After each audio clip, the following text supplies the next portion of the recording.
don't let people teach you to prophesy. Get your relationship with God right and let the Spirit work it through you. I call that not prophecy, I call that suggestion. Go suggest something else to someone else. Don't come do with your suggestions to me. I was in a place. You know I'm now fed up. I'm sitting there, they're teaching people to prophesy. I'm sitting there, I can't open my mouth. It was not my place to do it. Then they call people out and say, who will have a shot at it? They have the excuse that we must teach people to prophesy. You know, we must get people to know. No, you must hear we must get you to hear the voice of God by yourself. It will flow. So this woman calls someone out, and this man stands there, and she says, oh, I see notes all around you. I'm like, no, this is not God at all. But you see, there's no discernment anymore. We just let everything go because it's love. It's love. No, man. Love is not stupid. Love is not weak. God is love. He's not going to leave us that we go on like what? And I'm sitting there, I'm closing my eyes, I can't even look up. I'm like, no. The guy says, oh, I'm not musical at all. So the guy that teaches them says, yeah, but everybody has music in them. Now, bro, rubbish. We are busy with teaching people to prophesy. And I'm sitting in my office the next day, my phone rings. This lady phones me. Annalise, I'm that girl that saw the notes. She says, God said I must phone you because the word is actually for you. I said, no, baby. God didn't tell you to phone me because the word was for you. God told you to phone me because I'm the one that's going to help you right. You're not a prophet. Shut up and sit down. No, come on. Oh, Tannie Annalise, no. Listen, we make a mockery of God, of the Spirit. It's spiritual gifts. It's not fleshly initiated gifts. Come on. And these gifts, please, these gifts can work in the administrations, in the operations, and in the gifts of man. It's there for everybody. That doesn't say you're a prophet. Don't call yourself a prophet if you've prophesied once in your life. A prophet is someone that is birthed with, he can see. It was always in his heart. It's like a seer in the Old Testament. It's the way that I cannot. Listen, guys. Once we woke up in the house, Kusi woke up and he was about standard 4, and my husband woke up. And they felt there's this evil spirit in the house. And they prayed and they prayed and they prayed, and eventually there was peace. Now afterwards they tell me, while they're telling me, I'm thinking, I'm so glad he can be glad I didn't get up.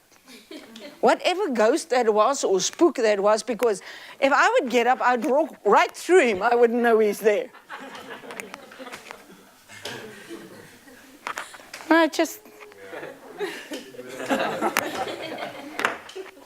But other things, I'm like that. You see, and we have to learn to stand back. I have to learn to stand back when Hannes is with you, or that one's working with you, or you don't always have to be everything. It's a body, it's not a person. It's not a one-man show, it's a body. You can't run a place like this alone.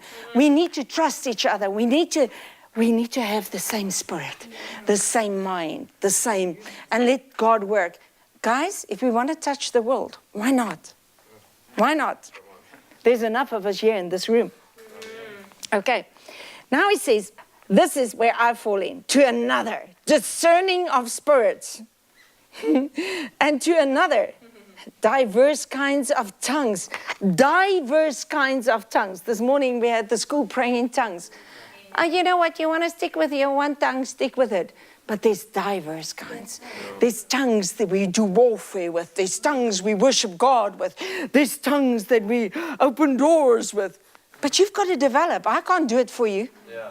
You've got to pray, pray, and pray. And you've got to spend time with God. Okay, now, but all, verse 11, all these work one and the same self-spirit, dividing to every man severally as he will.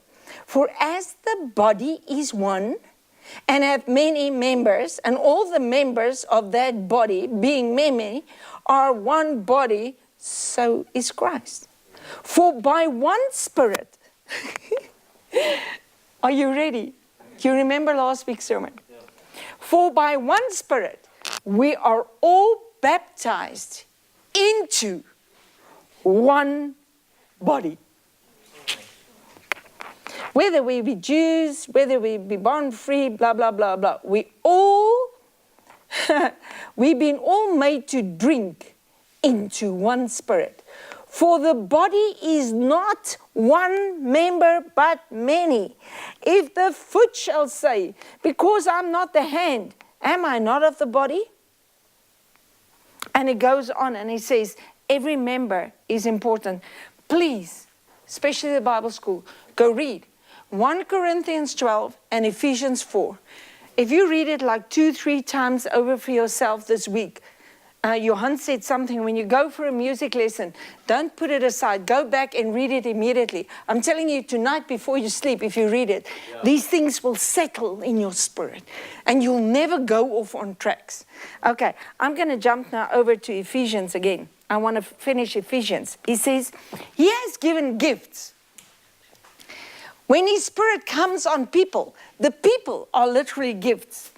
He says, he gave some apostles, some prophets, some evangelists, some pastors, some teachers. Why? So that you are cute. Remember, one body, many members, one body. Why? For, can I read it out of the Amplified? A woman wrote it, it's loud and clear. For his intention for giving gifts, people as gifts, his gifts, his admins, his operations. I wish I can preach this to Spirit Word staff. Do you understand? I wish I can.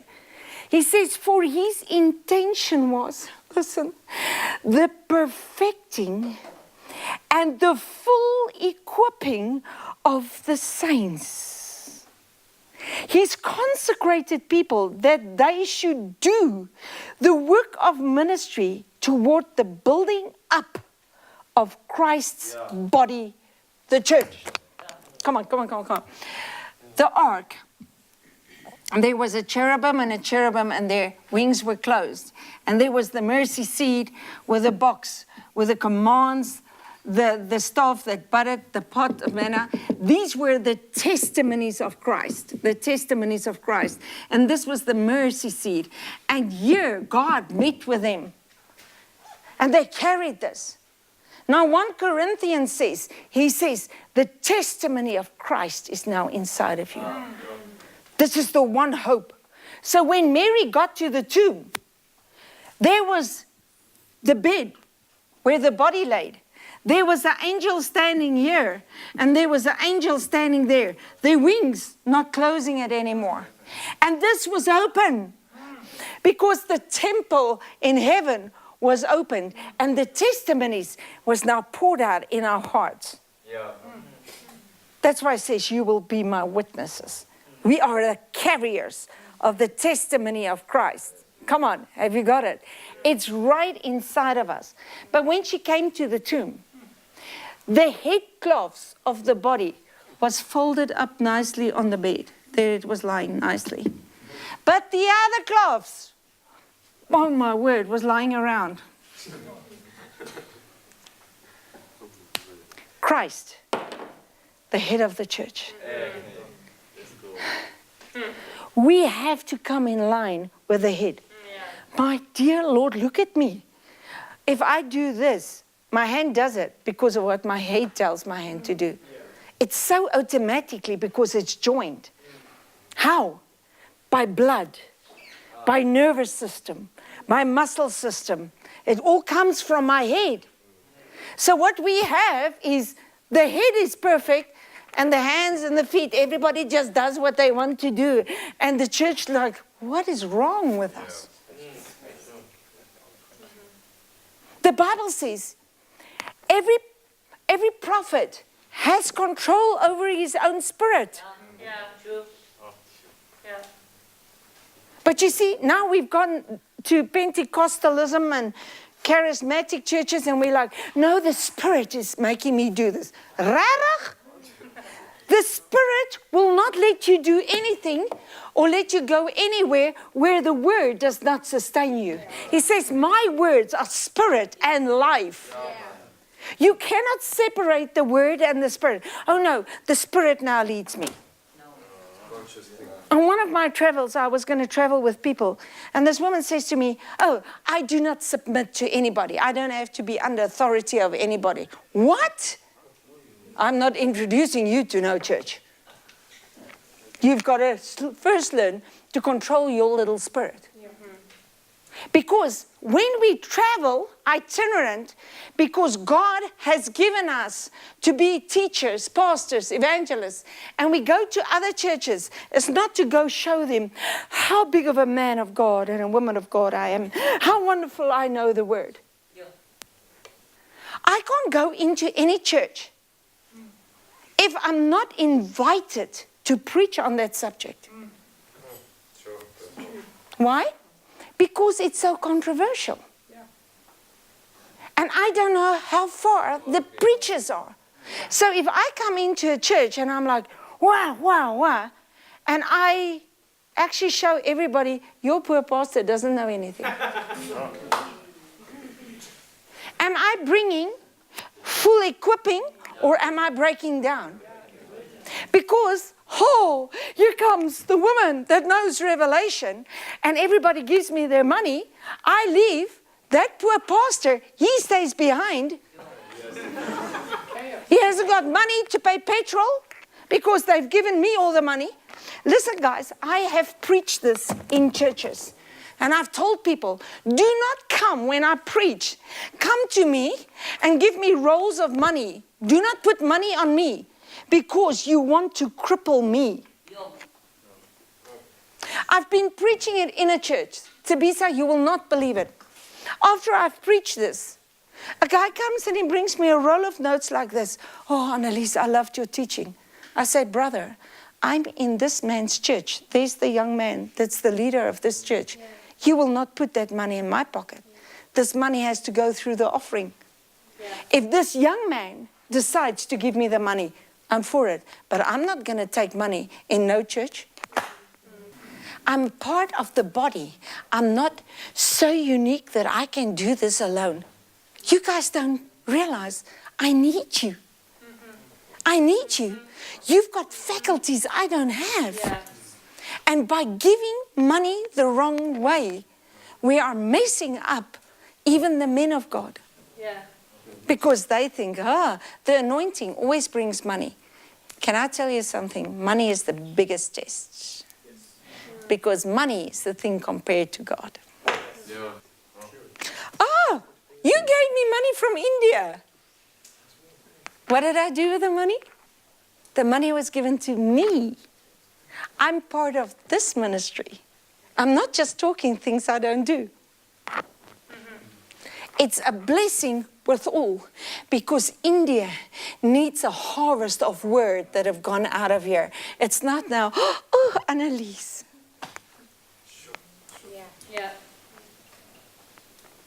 God will pick us up. He will bring us there. Oh, man.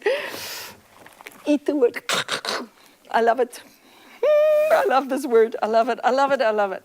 Listen, his intention was the perfecting, the full equipping of saints, his consecrated people, that they do the work of ministry towards building up Christ's body. I love this, that it might develop until we all attain oneness in faith and in the comprehension of the full and accurate knowledge of the Son of God, that we all might arrive at really mature manhood, the completeness of personality, which is nothing less than the standard height of Christ's own perfection, the measure of the stature of the fullness of the Christ and the completeness found in him. That is birthed out of God's heart. Where do you get those words in other? So when guys, when you become, that man of God, if I can be like that man of God, you're still like a man. Yeah. Where God's intention was for you to be like God. Yeah. Come on. And you know what you do? You sell that position for money because you're now gifted. What was his intention? The edifying of the body. In other words, these men, they're not the greatest, biggest men of God. They're the biggest servant. Yes. Come on, I am in my element. I love preaching. I love putting it right. I love it. But you know what is it? Today here, in this place, I'm not the important one. I am serving you with living water. I'm serving you with the bread of life. I'm the servant. The important ones here are you guys sitting there. This is why it's so important, because Satan wants to steal it. He says it's the sower goes out to sow. Don't let it be taken away from you before you even put it in your heart. Go home and put it in your heart. You know, it's like when you go home and you water it immediately. It's like, come on, if you plant a tree, don't just plant a tree. The first 2 weeks, water it, water it, water it. It just goes. Yeah. Get it, man, get it. Oh, I love this. Is the word not awesome? His intention was the full equipping of the saints. I just want to read one verse here. Okay. He says here, speaking the truth in love, that you may grow up into him in all things, which is the head, even Christ. Verse 15. We must grow up into the head, which is Christ. How are we going to do it? Speak truth. Yeah. Can you see how, I saw it in your eyes now. Can you see how these things hook up? You can't separate them. Now I'm going to read that verse 15 in the Amplified. Oh my word. He says, rather let your lives lovingly express truth in all things, speaking truly, dealing truly, living truly, enfolded in love. Let us grow up into every way in all things into him who is the head, even Christ, the Messiah, the anointed one. For because of him, the whole body of the church and all its various parts, closely joined and firmly knit together by the joints and the ligaments, in which is supplied, which is each part with power adapted to its needs, working properly in all its functions, it grows to full maturity, building itself up in love. I'm going to read one verse more here. Verse 21, assuming that you really heard and been taught by him, as all truth is in Jesus. It's embodied and personalized in him. Truth. So, why I read that? All these things people can grab to outside of truth. And I can desire that. And it's not my portion. When offense sings, it touches you. You don't want me to go sing. I will not tell you why. It's very, very touchy in my life. Come on, guys. Don't be a prophet if you're not a prophet. Don't be a teacher if you're not a teacher. Don't try and be something. Can I read something and then we're finished? If you preach, just preach God's message, nothing else. If you help, just help. Yes. Don't be in the way. If you help, just take help. This is Romans 12 in the Message. You've got to read the whole Romans 12 in the Message over and over and over. If you help, just help. Don't take over. Yeah. This is why we train young people. If you bring a glass of water to a visiting preacher, don't be in the way, young people. Know your place. Yeah. This is respect. Respect is not throwing them with money and messing them up. Respect is conducting yourself. Come on, walk worthy the vocation, because you're a gift from God. And if you don't still know what you are and what kind of gift you are, maybe you're operation, maybe you're administration, but let the gifts, work on the gifts in you. Find the voice of God in your life. Find out who you are. Don't take over. If you teach, stick to your teaching. If you give encouraging guidance, be careful that you don't get bossy.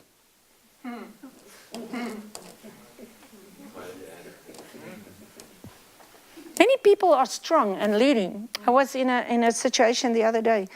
I said, okay, there's a few strong people here in this room, but I'm the only one that has the authority to say this and this and this. You shut up and you shut up. Really, there's a place and authority. Don't go out of line. Stay in line. Oh, I love this. If you put in charge, do not manipulate. If you're called to give aid to people in distress, keep your eyes open and be quick to respond. If you work with disadvantage, don't let yourself get irritated when they need your help. Keep a smile on your face.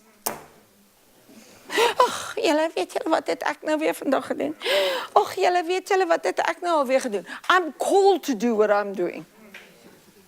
I have done a very specific job in this church for the last 3 months.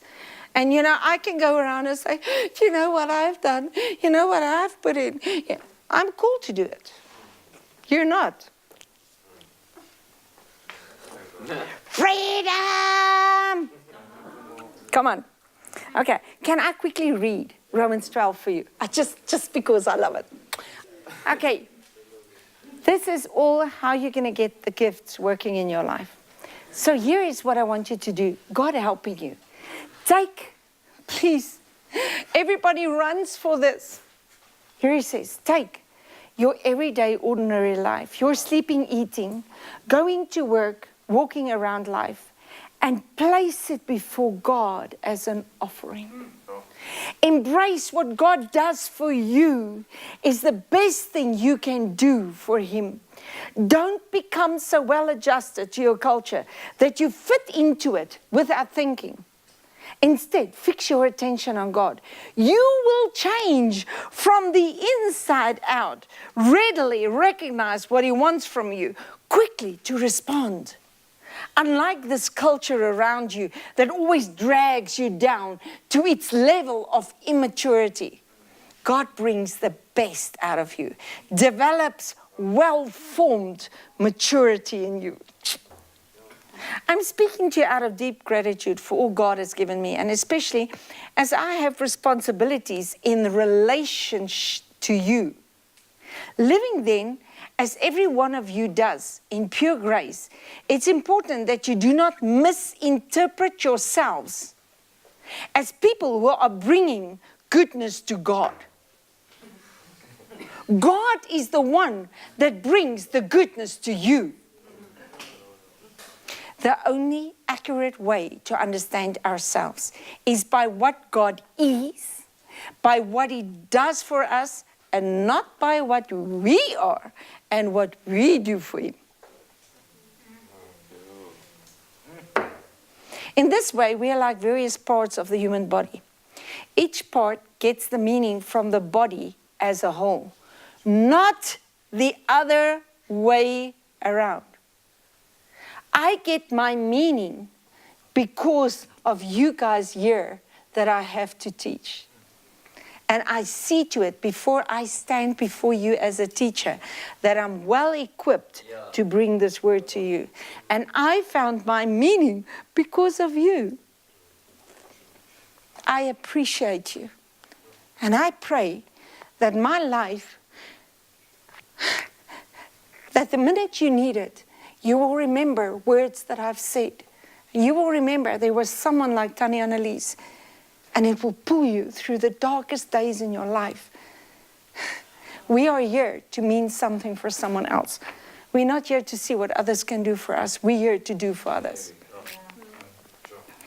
He says, each of one, can I read it again? Each of one finds our meaning and function as part of his body.